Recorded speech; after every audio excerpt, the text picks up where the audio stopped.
Hello everyone and welcome back to another awesome video on this channel. I am Pawan Acharya and today's topic is all about how to get started with Flutter as a beginner. So if you enjoyed my previous video, you won't want to miss this one. Today I'll be sharing the things you need to know about Flutter to get started. So let's dive into the topic now. So the first thing we need to do is set up our development environment.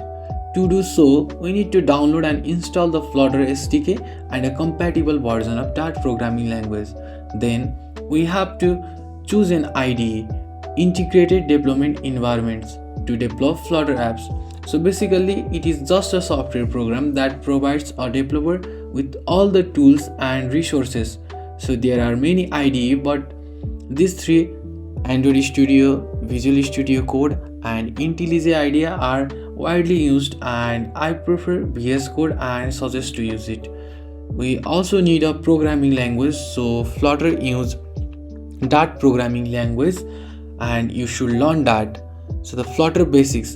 In Flutter, widgets are so important and they are like a building block that you can use to create an app.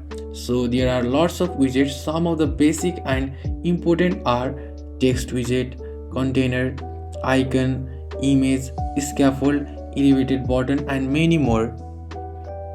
Layouts. It is just a blueprint for our app and it determines the position, size and spacing of each widget, so it is like a puzzle or a work of art. And navigation. It is the process of moving from one screen to another, and it is a way to help user move between screens in our app.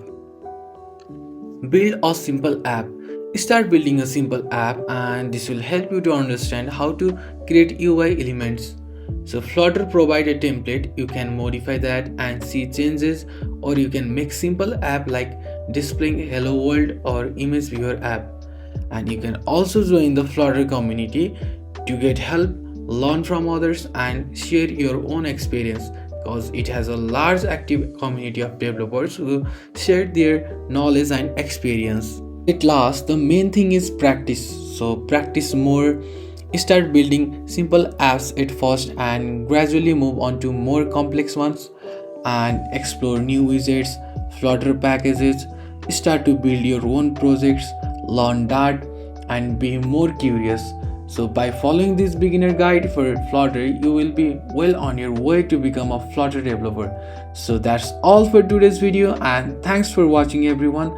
I'll see you in the next one. Till then, keep exploring, keep coding.